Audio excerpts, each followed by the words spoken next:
এই পৃথিবীতে মৃত্যুর ভাবনা, মৃত্যুর কথা যার স্মরণ থাকে না, মৃত্যুর কথা যার মনে নাই, তার জীবনটাই নাফরমানের জীবন হইতে পারে।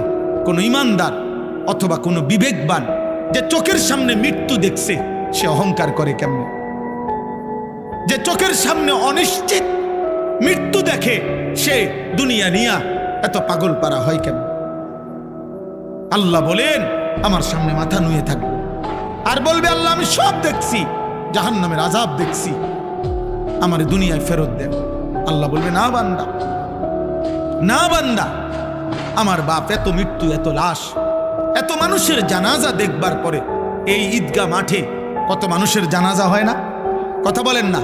আপনাদের কবরস্থান নাই? এখানে একজন মানুষ আছেন যে কোনোদিন কবর দেখেন নাই? বলে না ভাই, একজন মানুষ আছে যে কখনো লাশ দেখে নাই? কোনো